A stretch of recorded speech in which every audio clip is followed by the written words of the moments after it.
those people to stop lynching me, and then I'll worry about them loving me.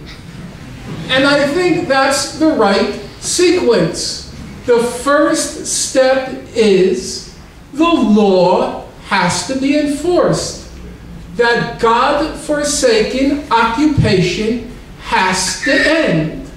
And Palestinians have to have restored to them their minimum human rights, their minimum right to human dignity.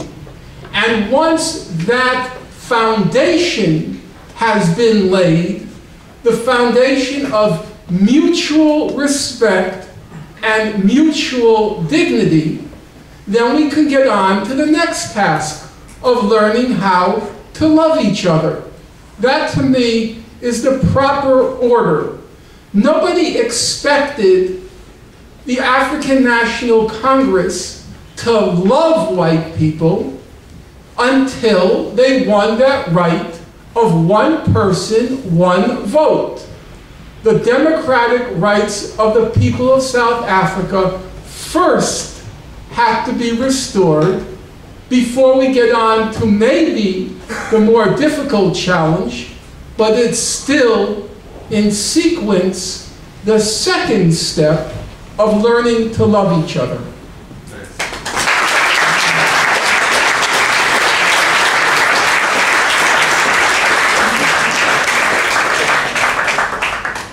Good evening, Mr. Finkelstein. It was a great lecture, and I have a question about Strip of Gaza specifically. As you said, it is surrounded by wall, the air is closed, the sea is closed, the borders are closed. So I imagine the people living there did not have a lot of opportunities to exploit.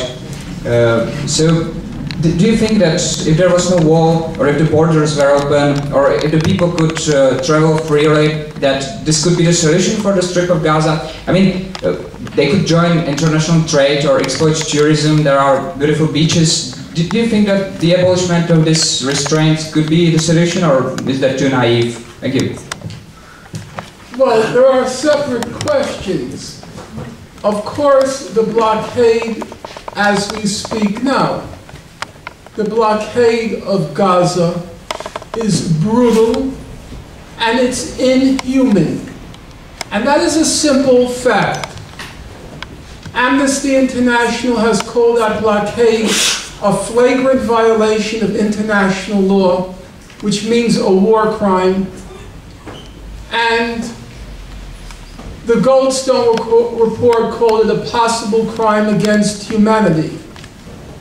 That blockade is so cruel, so vicious. The denial of Palestinians, even things like tea bags, paper for children's textbooks, the denial after destroying 6,000 homes were razed from the ground, the denial of the Palestinians the right, more than a year later, to rebuild their homes. No cement is allowed in. Glass is not allowed in. Window panes can't be repaired. During a harsh winter, they were forced to live in tents, all the people who were made homeless. And that continues right now as we speak. And that is just unacceptable. It's inhuman what's being done to those people. That's the first point. So of course, lifting the blockade is important. But let's not play this game of turning Palestine into a salami. And you're going to slice off a piece, Gaza, and say, go make a country out of it. Palestine is not a salami. It's a country. It has its constituent parts, the West Bank and Gaza. And Israel has no right to divide it up in pieces as it chooses and give back this piece and take that piece. What country in the world would accept that? Oh, we'll give you independence in New York, but we're going to keep Detroit and Chicago. Would any American accept that? Hell no. This is becoming ridiculous, the way you're treating these people. A minimum of human dignity. That's all they're asking. And now you want to play this game of we'll give you a slice here and a slice there. That's just unacceptable. It's repellent what's being done to those people.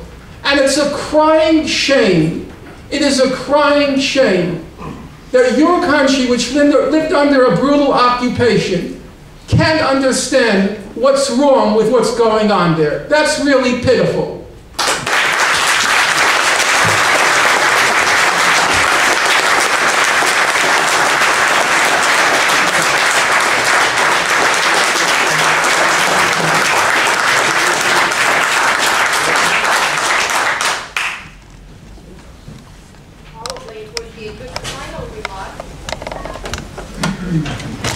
I guess that would be a good final remark, but unfortunately I have another question. May I ask you to address another legal issue? What was the status of the currently occupied territories of the West Bank, East Jerusalem and the Gaza Strip before June 1967? You didn't mention that. We know that the Strip of Gaza, it belonged to Egypt. West Bank of Jordan belonged to Jordan, so there was no Palestinian claim at the time for these territories. So is the 1947 UN partition plan applicable here, or how would you actually answer this legal question? Well, in 1947, when the UN created both a state of an Arab state and a Jewish state. They didn't give it names at the time. They created an Arab state and a Jewish state. The Israeli state came into being. The Arab state did not come into being. At the end of the war, Jordan annexed the West Bank.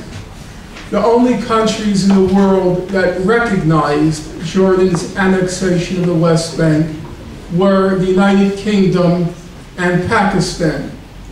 Egypt occupied the Gaza Strip, but it did not officially and never officially annex the Gaza Strip. The fact is that Israel, by the end of the 1948 war, although the partition plan called for Israel to occupy 56% of Palestine, by the end of the war, they occupied 80% of Palestine. The only parts they didn't occupy were the West Bank and Gaza.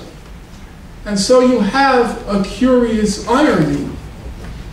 The only case I know of in the modern world where the United Nations accepted the principle of acquiring territory by war was when the UN accepted that Israel's border is now 80% of Palestine, and that only 20%, the West Bank and Gaza, will be the homeland and the state of the Palestinian people.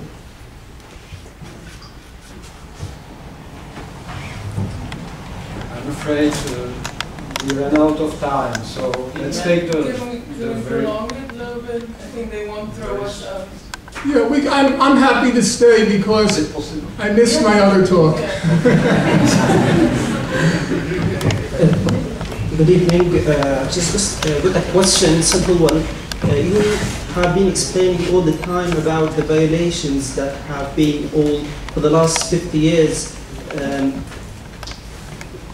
practiced by Israel. And we feel like, or at the moment, my question to you, what actually at the current time would force Israel to come down to the international law and really give the Palestinians, after all those 50 bloody years, their own right?